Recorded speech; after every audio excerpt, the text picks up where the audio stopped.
Get Rich Education is brought to you by Valhalla Wealth and Ridge Lending Group. You're listening to the show that has created more passive income for people than nearly any show in the world. This is the powerful Get Rich Education.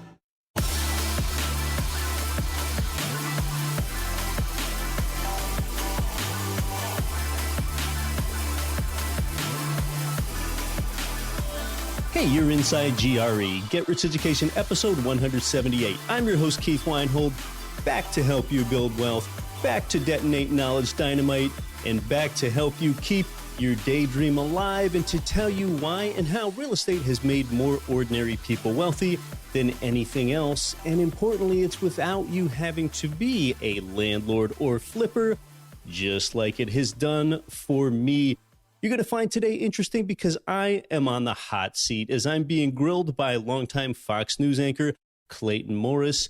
Now, where I'm interviewed here in a few minutes, you're going to hear some material that I've discussed on the show before, but also some things that you've never heard me discuss. But here, what's really interesting is just watch, just listen to how I present GRE wealth building principles to the media and listen to what their reaction is. Now, besides being a longtime Fox News anchor, the person interviewing me here, Clayton Morris, he's a savvy media commentator, so he knows how to ask a good question. But interestingly, he's also an active real estate investor himself. And when I talk about the 5 ways that real estate investors profit, just listen closely to his reaction here. I don't think he understood all the ways that real estate investors are paid until he learns about it from me right here in this interview. And if that's true, that's okay. We all learn sometime, but it's just going to be interesting for you to kind of listen for his reaction. I think especially when I discuss leverage and also the inflation profiting benefit that you get when you tie up long-term fixed interest rate debt. Most people don't know how real estate investors get paid. I can guarantee you that even if you've been investing in real estate for a while, you have friends that don't understand leverage. That is when you make a $20,000 down payment on a $100,000 property, meaning that you've borrowed $80K from the bank, that if you get 6% appreciation on the property, that the return on your $20K invested is 30%. And that 30% is one of just 5 ways that you're paid. So you surely have a friend that does not understand that you got a 30% return because you got a return on both your $20,000 down payment and you got the return from the $80K borrowed from the bank. That entire return is yours. A $6K return divided by your $20K of skin in the game, that's that 30%. Yes, you have friends that don't understand the power of other people's money. So listen to my latest media appearance here, and it might be interesting for you to gauge the reaction of the host when we add up the ROI. And by the way, I love educating people about real estate investing through the media. So if you know about a favorite business or investing show, tell them about me or even point them to this episode where they got to hear me appear on this show, and I'll try to come on to your favorite show as a guest. Here we go.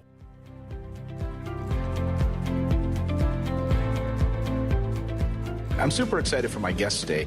He's a contributing writer to Robert Kiyosaki's Rich Dad Advisor blog, and he just came out with his first book called 7 Money Myths That Are Killing Your Wealth Potential, which quickly became an Amazon bestseller.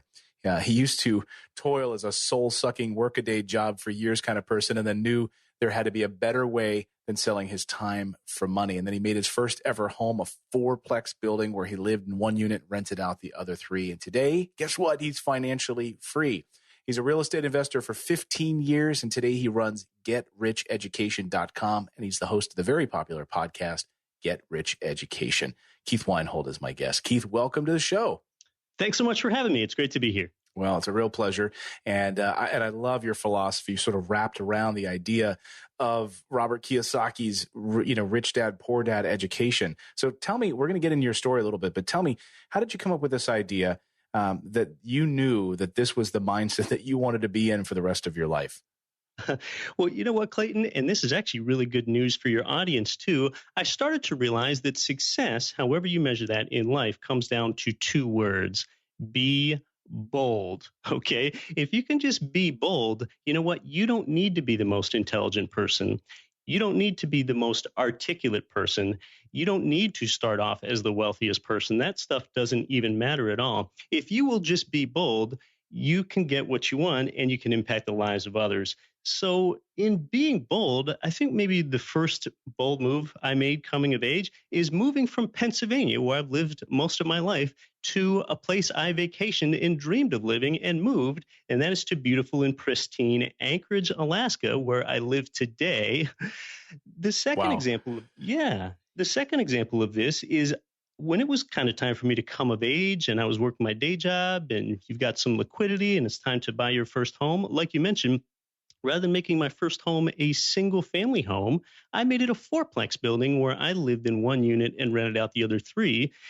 And that was actually something, this is very actionable for your audience, Clayton. You can still get in on an owner-occupied fourplex today with just a 3.5% down payment with an FHA loan. You need to live in one of the units for 12 months. And at last check, you only needed to have a minimum credit score of 580. So now you've got real estate working for you at scale if you start with the fourplex.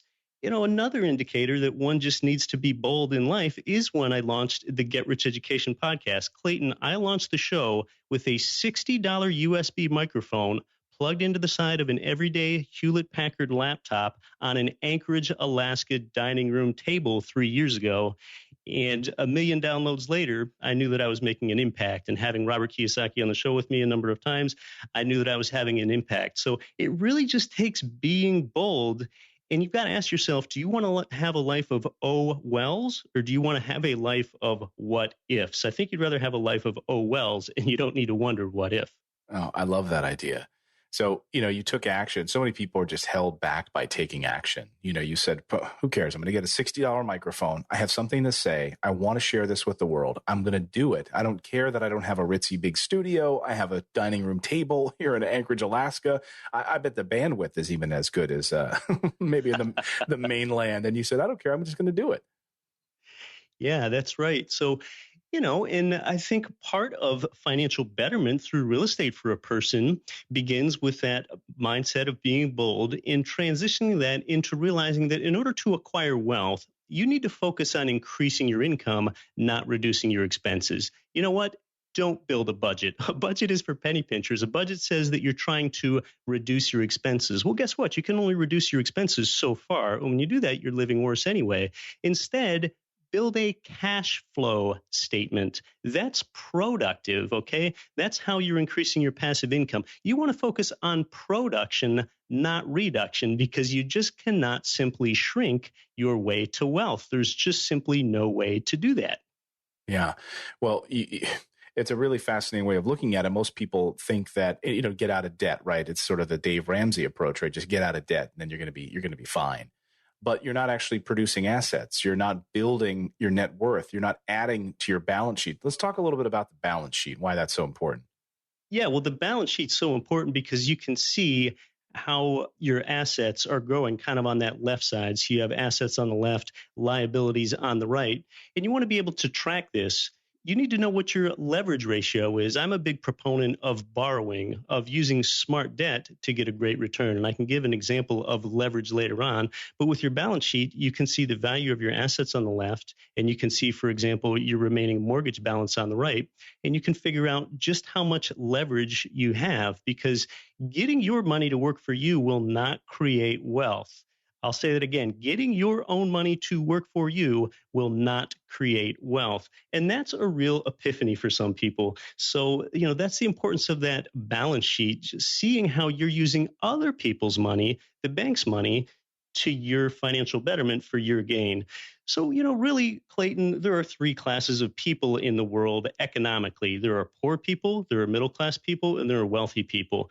What do poor people do? They work for money and they don't have anything left over. And I'm not disparaging the person that picks up the garbage can on my wife and I's curb weekly, because I need those. They're a valuable person to society, but they don't have anything left over. Well, what do the middle class do? They work and they have a surplus. And what do they do with their surplus? They invest in things like stocks, bonds, and mutual funds. And you know what that middle class person thinks? I'm getting my money to work for me. What could possibly be better than getting my money to work really hard for me? Yeah, I've got it figured out.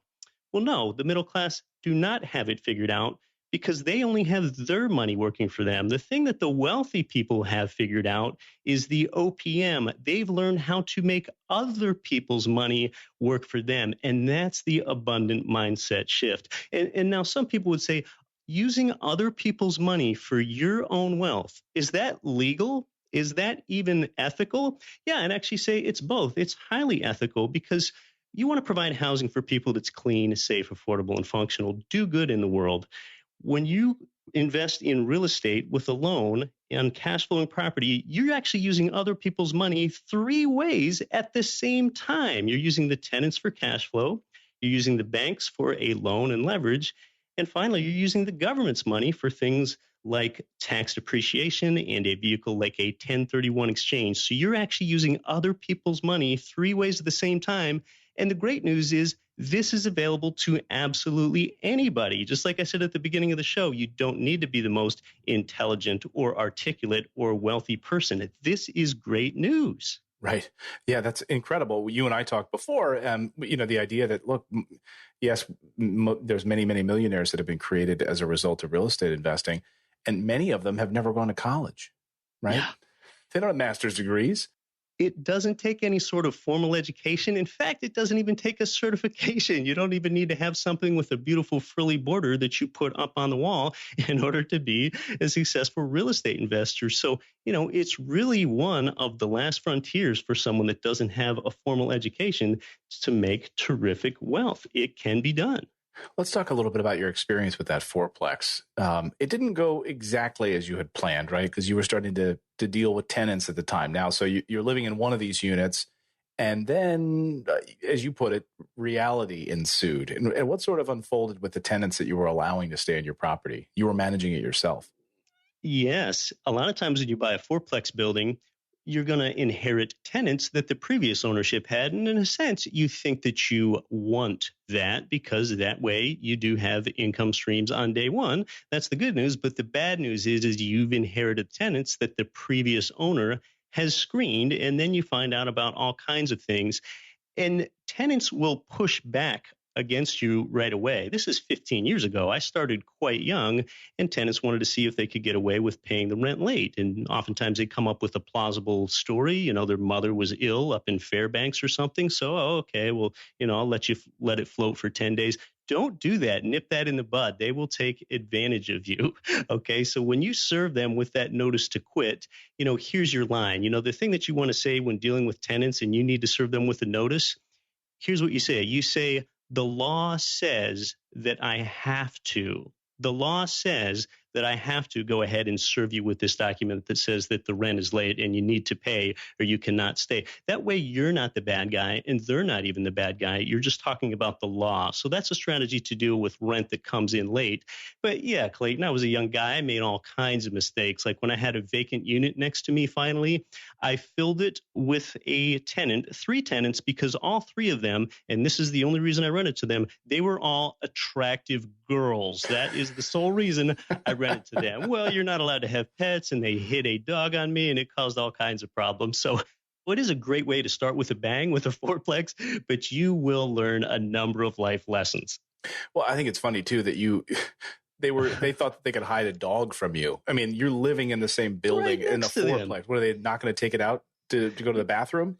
Yeah, dealing with tenants can make you lose faith in humanity is what I like to say sometimes. So, luckily for years, Clayton, what enabled me to get big and scale myself, after I had bought my second fourplex building and my wife and I had lived in a home about 5 miles away, and now I was managing 8 units from about 5 miles away, was doing that for about a year. That was the point where I got a property manager. And the reason I didn't get a property manager sooner, I self-managed for 5.5 years, and it's one of my biggest regrets, is because I would go to my local real estate investor meeting, and a lot of those local real estate investor meetings have mom and pop landlords there. And you know what they would tell me, Clayton? They would say, Keith, you must manage your own property. You know why? Because no one's going to care for it as much as you. And for a while, I was nodding my head to that.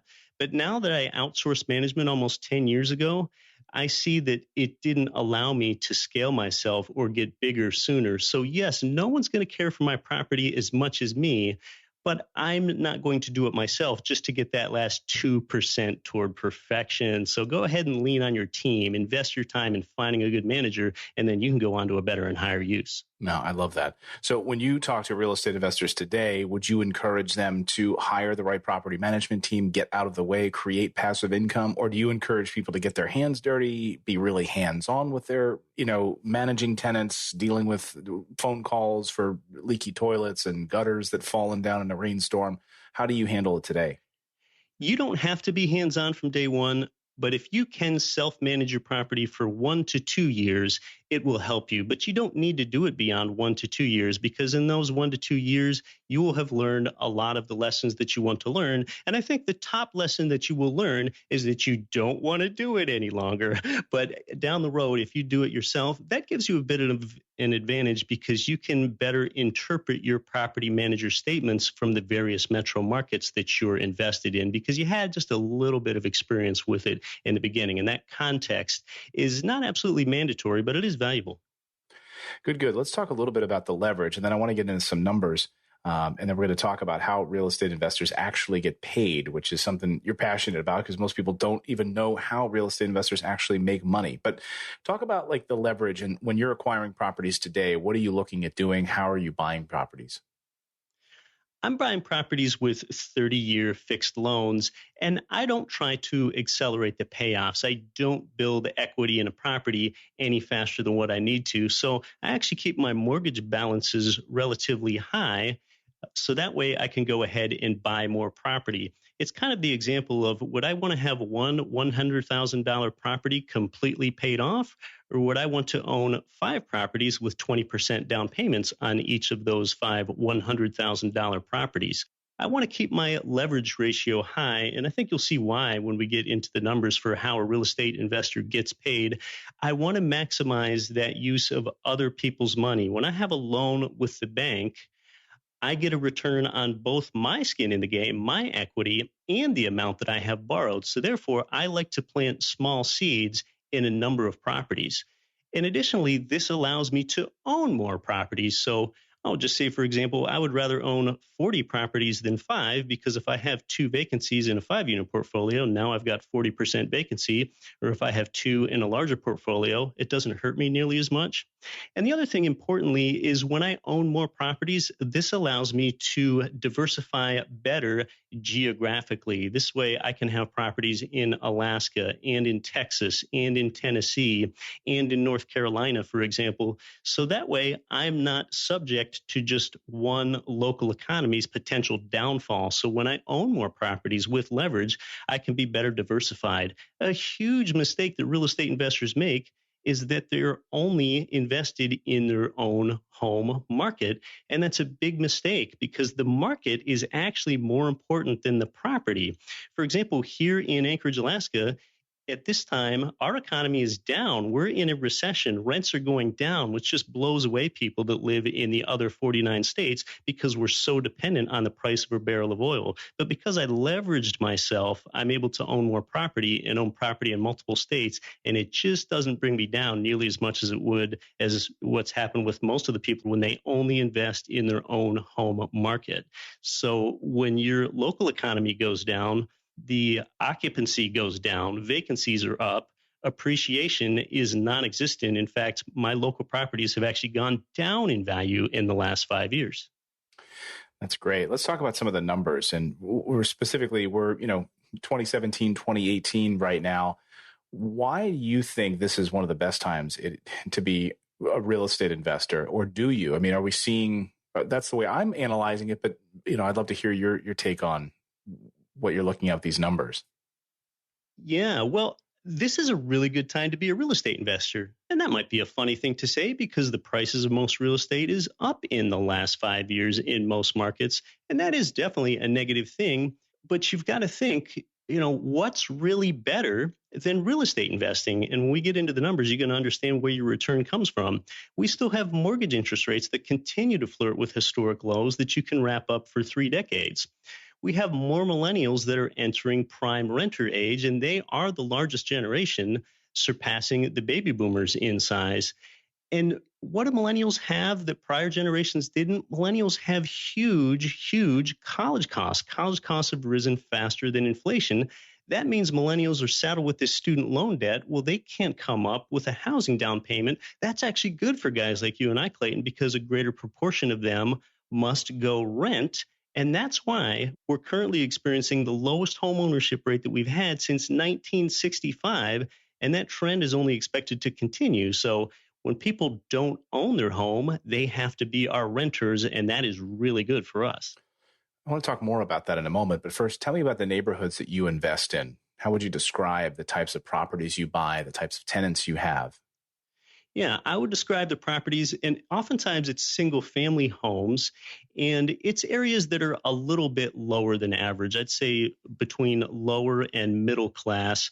Oftentimes they're class C or high C. I've never owned A class property. It's nearly always low B down to mid C class property. And they're working class places. They're the sorts of places where when you drive through them at 11:30 in the afternoon, you don't see any cars in the driveway because everyone is at work. Mm-hmm. And that's where I want them to pay the rent. So they're working class. And I avoid words like luxurious and opulent. I might want luxurious and opulent in my own home, but that just doesn't make sense from a standpoint of rent income to purchase price. So I want to buy durable homes in neighborhoods where I can get pretty close such that 1 month's rent is about 1% of the purchase price. So for example, for a $120,000 home, if I can get close to $1,200 in monthly rent, well, that's a sign that that could very well be a profitable property. And I typically buy them turnkey so that they're already renovated, so I don't have any maintenance and repair drag on my cash flow over time. Why don't you like A-class properties? Because we definitely have tenants that are rather finicky. We have a lot of little fixtures and things that could go wrong. But really the main thing from an investor standpoint is when you get to those higher end properties, when you get to properties above $200,000, $300,000, rent incomes do not keep up proportionally to those higher purchase prices. So in a lot of United States markets, if you buy a $500,000 home, you can't get anywhere near that 1% rent to value ratio. You can't get anywhere near that $5,000 rent income on a single family home. You might only get closer to $2,500. Well, there's a significant opportunity cost. If I have $500K worth of property, I want to go invest in a market where that can create $5,000 of monthly income for me. I want to go to markets where I can search for that 1% rent to value ratio. So we're talking about markets where the properties are generally low cost, but yet we do have job growth, and we are in areas where in-migration exceeds out-migration on a macro basis. That's great. So 2018, great time to be a real estate investor right now. Where do you see things going over the next few years? Over the next few years, I mean, that's always hard to say. I don't want to make any predictions, but there are just a lot of these macro things that make housing a sound investment. People need it. Clayton, some people just overlook the fact that places like Japan and Germany, they have population losses. Well, that creates excess housing capacity. Here in the United States, the population just continues to increase. So economics 101, supply-demand fundamentals, there is demand for housing, and that demand is not going to be soaked up anytime soon. We're kind of in the opposite condition in the United States that we were in 10 years ago. 10 years ago, we were in an overbuilt condition, but now for a lot of real estate types, we're in an underbuilt condition where builders are still needing to catch up, and we have this population growth at the same time. Yeah, it's a great time right now. And you look at the data and you look at where construction permits are being pulled, and they're happening in A-class neighborhoods, high-rise apartments and big condo complexes and in metropolitan cities. But where you and I invest in these C-class neighborhoods, there's not a lot of building permits being pulled. There's not a lot of, huge apartment complexes being built. So guess what? That's great for you and me as single-family homeowners where people need to rent from. Yeah, and that rental demand is still there. So we have the millennials really driving that demand. And, I talked about some of the demographic reasons for why that happened. There's really a psychographic component of why more millennials want to rent. Some of them still desire home ownership, but not at the same rate than they did previously. And that psychographic component with millennials, Clayton, see, millennials see what happened to their parents when millennials were growing up in their formative years. And they probably didn't understand very much about real estate. But if their mother and their father were underwater on their home, which a lot of people were 8 to 10 years ago, that child just knew in those formative years that the parents couldn't move because they were underwater on their home, or they might have seen them lose it to a foreclosure or a short sale. So that scarred millennials to a degree that they have some fear around owning their own real estate. And it's just a less desirable thing for them to want to do. And again, that is really good for people like you and I that want to build a cash flowing real estate portfolio with renters because we have a greater proportion of them now. And, another thing demographically, Clayton, is even if a population stays stable, think about what that population is doing if that's the same size, and think about how people live today as compared to how they did a generation ago. Today you have people living longer. Well, if the same population has people that are living longer, that's going to drive more demand for housing. And think, too, that people are postponing marriage until later than they used to. Well, if people postpone marriage until later than they used to, now we have two people that are living in two separate dwellings longer, whereas 30 years ago, they might have joined together into one housing unit 30 years ago. So two people might be living in two rather than two people living in one. So even in the same population, demand can be driven for rentership, even if there is no population increase, and yet it's increasing. Right. And even we see the data among those young married couples are not even buying, they're renting. So again, another reason for us to enjoy the realities of rental properties right now. I want to talk about how real estate investors actually make money. How do they actually get paid? And this is something you're passionate about. Walk us through why there's such ignorance on this issue. There's ignorance because it's not that simple, but I think you're about to hear the simplest definition of how a real estate investor gets paid that you've ever heard. This is great news. And you know what? Most people don't understand how a real estate investor gets paid. They don't know how real estate's made more ordinary people wealthy than anything else. But you know what? Most real estate investors don't even know how they get paid. And it even goes further than that. Most real estate investing educators don't even understand how real estate investors get paid. Real estate is a 5-faceted asset class. So that actually means that you're paid 5 ways at the same time. In stocks, you're typically only paid one way. If you have a capital gain, maybe you've got a dividend paying stock, so you're paid a second way. But let's look at these 5 ways that you're paid as a real estate investor, okay? So let's say you've gone ahead and you've carefully purchased a $100,000 rental single-family home where the rent income exceeds the expenses. And yes, you can find these in the U.S. Midwest and South, renovated and tenanted. All right, so with a 20% down payment that you make on that property as an investor, that leaves you with an $80,000 loan. Okay, the first of 5 ways you're paid is with appreciation. In year one, let's say your property appreciates from $100,000 up to $106,000. That is just commensurate with real estate's historic appreciation rate nationally of 6%. Well, 100 up to 106, that's not very thrilling, right? Well, not until you consider that your $6,000 gain, that's based on your down payment of just $20K. So that magic of leverage, $6K divided by $20K, that means your return is 30%, and that's one of only 5 ways that you're paid. The second way that you're paid is with cash flow. That's one thing that we're often after. Cash flow being your rent income minus all of the monthly expenses. And by the way, an easy way to remember your recurring monthly expenses after the mortgage is VIMTM, VIMTM, vacancy, insurance, maintenance, taxes, and management. So let's say your cash flow, income minus expenses on this property, is just $150, a pretty conservative number. That's $1,800 per year divided by your $20,000 down payment. That's another 9% return.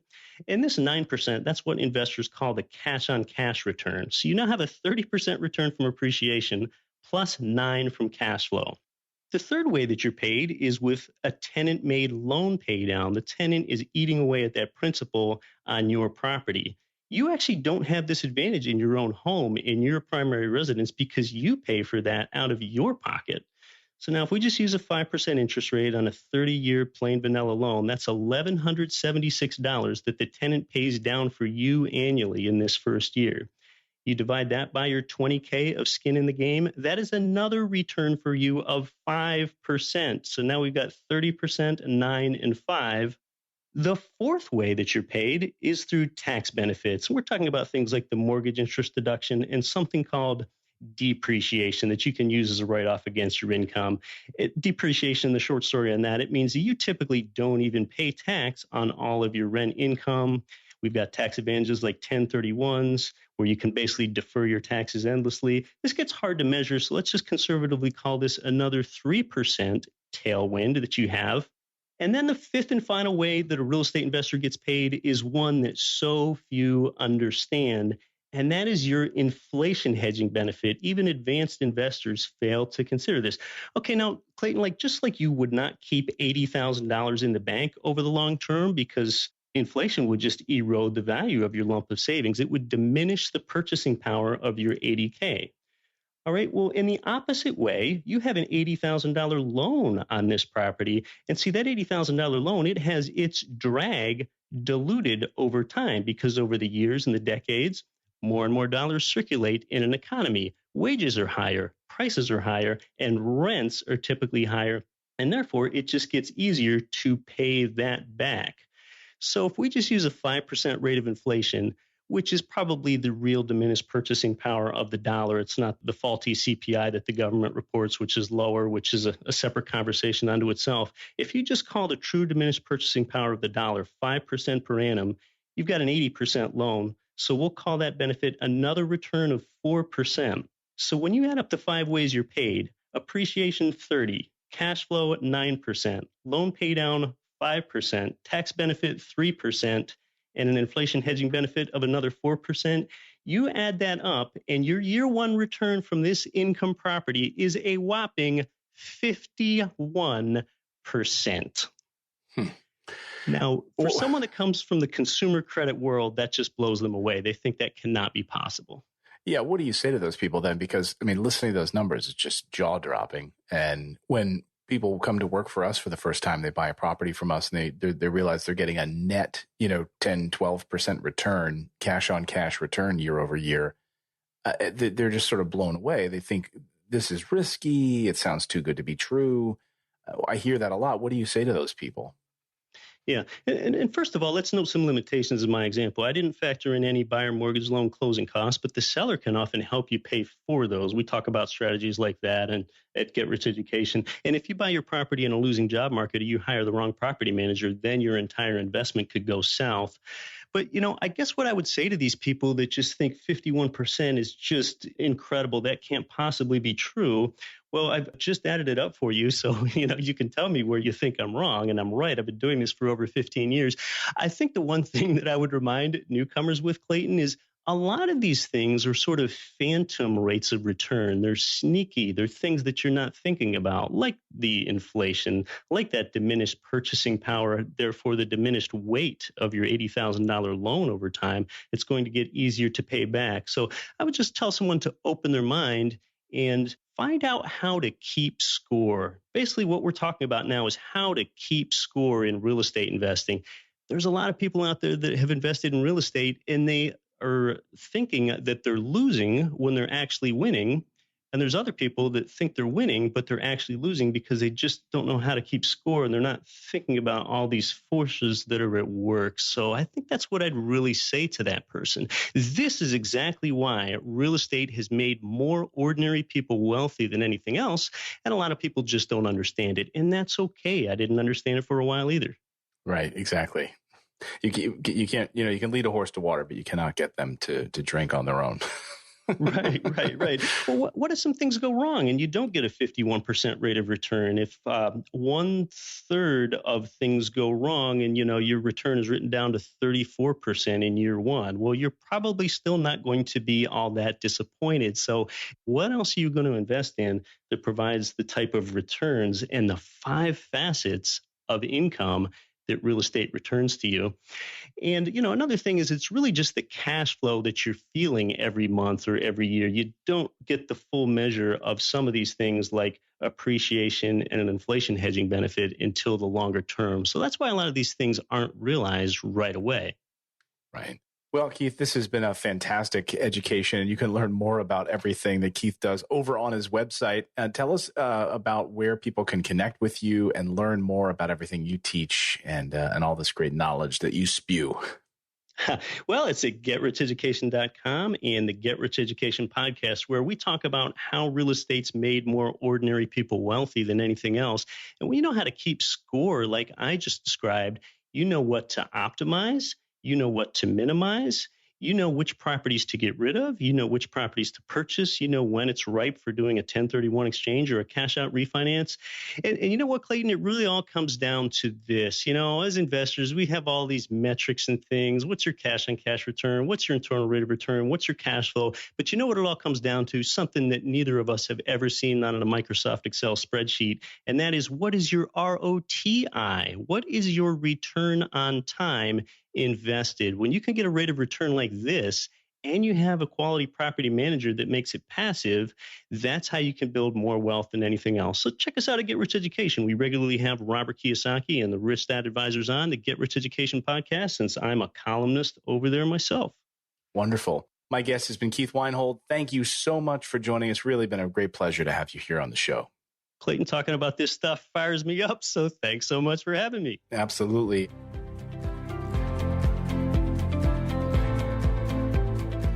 Yeah, I really love discussing real estate investing with the media like this. I'll be right back with more for you this week after a timeout. This is Get Rich Education Go. Since 2014, the powerful Get Rich Education podcast has created more passive income for people than nearly any other show in the world. This show teaches you how to earn strong returns from passive real estate investing in the best markets without losing your time being a flipper or landlord. Show host Keith Weinhold writes for both Forbes and Rich Dad Advisors and delivers a new show every week. Since 2014, there's been millions of listener downloads in 188 world nations. He has A-list show guests, include top-selling personal finance author Robert Kiyosaki. Get Rich Education can be heard on every podcast platform, plus it has its own dedicated Apple and Android listener phone apps. Build wealth on the go with the Get Rich Education podcast. Sign up now for the Get Rich Education podcast or visit GetRichEducation.com. MC Laubscher is the host of the top-rated business and investing podcast Cash Flow Ninja, and also the president and chief wealth strategist of Valhalla Wealth. They help busy people build wealth outside of Wall Street by strategically combining their clients' cash flow statements with the financial vehicle of the wealthy, according to the infinite banking concept. If you are interested to learn how to perpetually multiply your wealth, you can access an exclusive webinar at yourownbankingsystem.com. Cash flow real estate investors, if you're looking for a mortgage loan with a company that specializes in investment property loans, it's Ridge Lending Group. They provide income property loans in almost every U.S. state. Ridge has worked with tens of thousands of investors and homeowners all over the country. In fact, with ethics and transparency, they've helped more people realize their dreams through real estate investing than any other mortgage lender in the country. Get started at ridgelendinggroup.com. This is Rich Dad, Poor Dad author Robert Kiyosaki. Listen to Get Rich Education with Keith Weinhold. And the reason I respect Keith, he's a very strong, smart, bright young man. And an interesting footnote, it was right around the time that we recorded that show that the interviewer there, Clayton, left Fox News, quit his day job, and quit the early morning wake-ups that he had to do for the Fox and Friends show in order to become a full-time real estate guy. So, that's just fantastic. And I really don't think that hearing about the 5 ways real estate investors are paid from me factored into his decision, but who knows? Now, a 3.5% down owner-occupied fourplex like I started out with, that does not work in most markets, because between the type of tenant that you can attract in a property like that, because a lot of these fourplexes are older, they just don't build those nearly as often as they used to. And then finding a fourplex that you would want to live in for 12 months yourself, because living in it for 12 months yourself, that is one requirement of that FHA 3.5% down payment program. And also note that a lot of markets, they just don't give you anywhere close to that 1% rent to value ratio, even when you start getting some economies of scale like you get in a fourplex. Now, notice that 51% return that I calculated on the show there from your first year in real estate investing this way, that does go down in future years. Why is that? Well, it's primarily because you accumulate more equity in the property. And as you know from listening here, since the return from equity is always zero, the heavier equity position, that just continues to dilute your return. And that is why you need to aggressively harvest your equity, just like you have to harvest corn or harvest grapes before those crops grow rotten. You need to harvest your equity in the same way before it makes your return rotten as well. In other words, that means that you need to pay attention to your velocity of money. How fast are you keeping it moving? And more equity, that adds friction to your velocity and slows you down. I'm going to do an upcoming episode where I discuss what's the best thing for you to do when you're carrying more equity, because we've all been experiencing appreciation these last few years. So what should you do? Should you do a cash out refinance, or should you do a 1031 tax deferred exchange, or should you even just do an outright sale of the property in order to get the equity out? What is the best way? We've also got shows coming up on what do you do if you get a low appraisal on a property, and how can you prevent a low appraisal from happening on a property anyway, or is there a way that you can prevent that, and why do low appraisals happen in the first place? We've also got Rich Dad Advisor Tom Wheelwright coming back soon for what I think is going to be his 10th appearance on the show here. I've kind of lost count by now, and we love Tom Wheelwright here, and so do you by judging from the feedback that we get. You know what? Out of 7.5 billion residents in the world, Tom is the only person I've ever known that can make reducing your taxes sound exciting. So now, today, you can invest in the same way I invest and with the same exact providers that I use, should you so choose. You know, anymore, you just really don't need to spend thousands of dollars or tens of thousands of dollars on some investment guru's program like you might have had to before.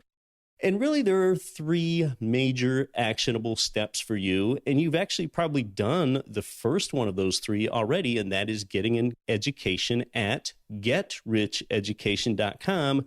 You are doing that right now because this show that you're listening to is part of GetRichEducation.com. But if you haven't visited the site lately, we've got more videos than ever for you over there, where I appear in a lot of these quick 3-minute videos where I'm talking directly to you, and I just pick various important real estate investing topics and mistakes that you need to avoid.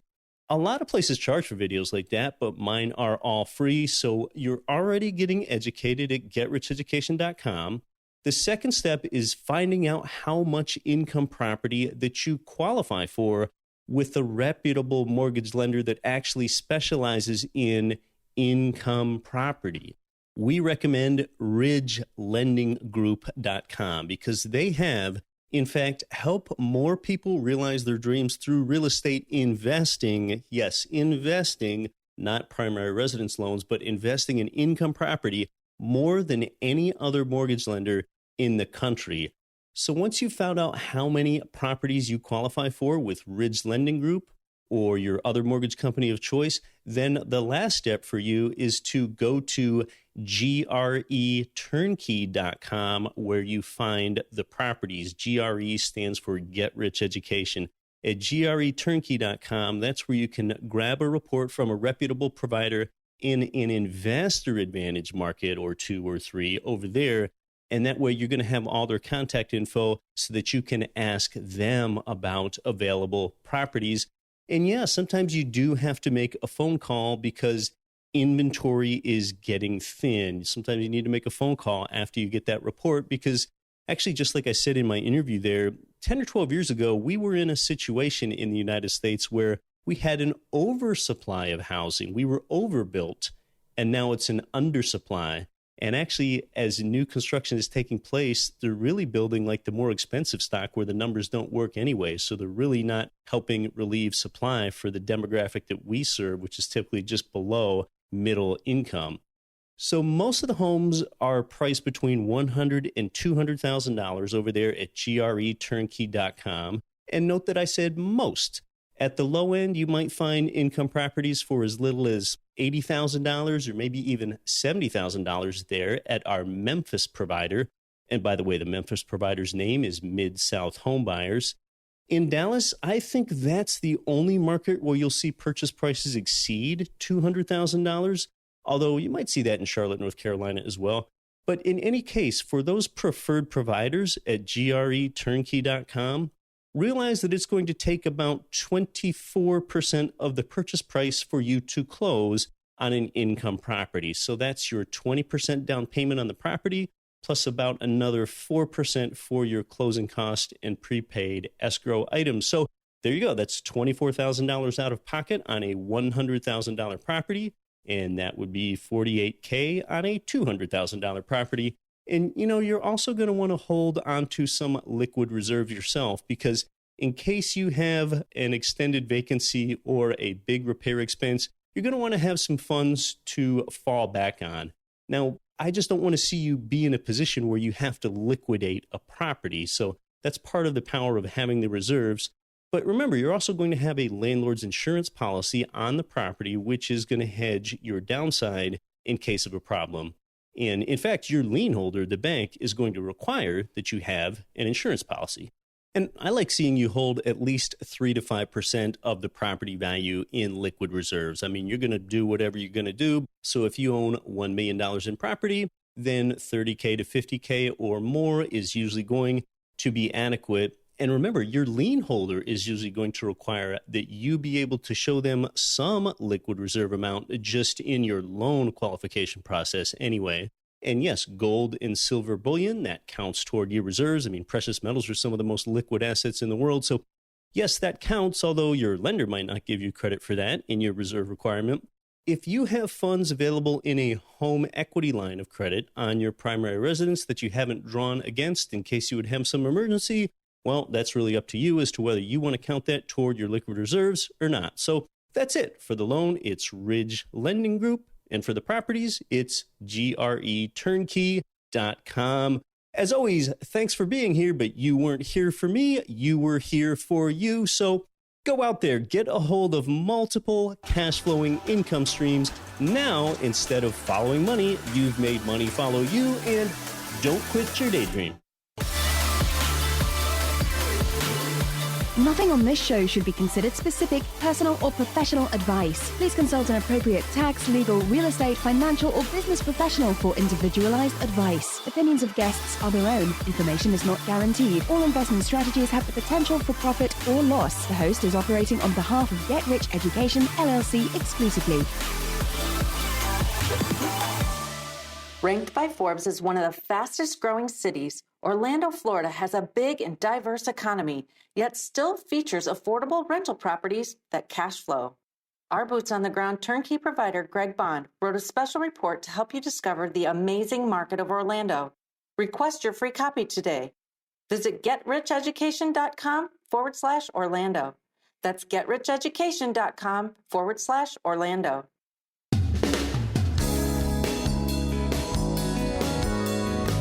The preceding program was brought to you by your home for wealth building, GetRichEducation.com.